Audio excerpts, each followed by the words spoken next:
Hai guys, bertemu kembali. Hari ini sis nak lunch di Smoked Mojo yang lokasinya di Jalan Desa Permai, Taman Datuk Ahmad Razali, Ampang. Nak tahu apa yang menarik kat sini? Jom ikut sis. Kalau korang nak tahu, Smoked Mojo ni bermula dengan perniagaan char kway teow di food truck pada tahun 2016. Dan kemudian di 2020, perniagaan keluarga ini beralih ke restoran. Maka terhasillah Smoked Mojo. Wow!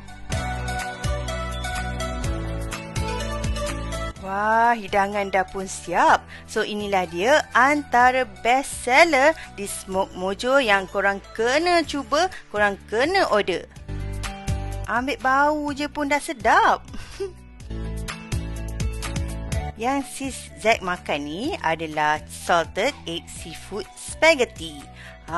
Dengan udang seafood yang pelbagai, memang terbaik. Rasanya sedap.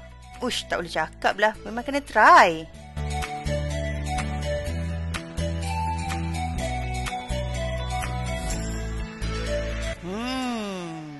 Kan sedap tu.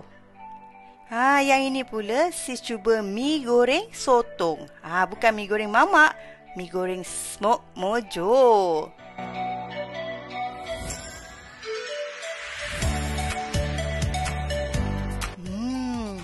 Memang sedap.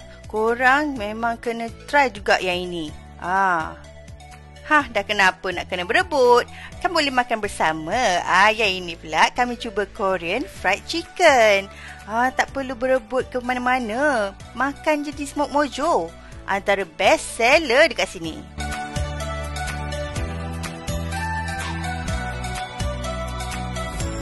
Seronok bila makan berteman ni. Boleh share-share. Korang tunggu apa lagi? Nak makan yang sedap-sedap? Bolehlah singgah ke Smoked Mojo.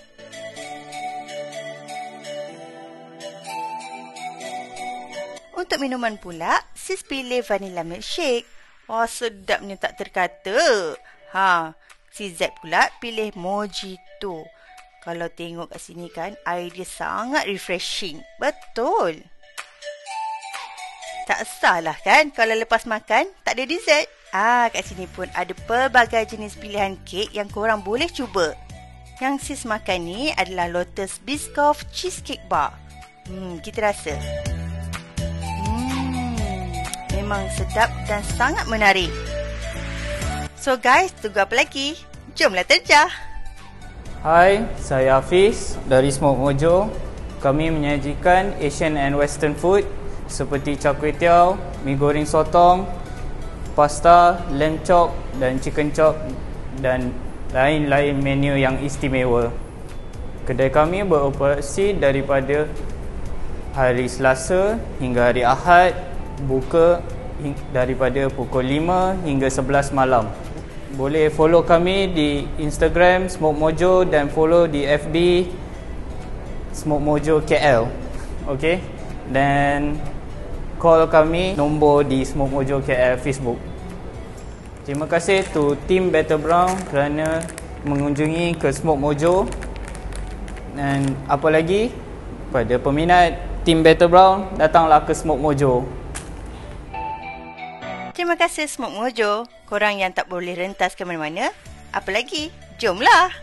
Guys, jangan lupa like dan subscribe CSR TV. Jumpa lagi. Bye.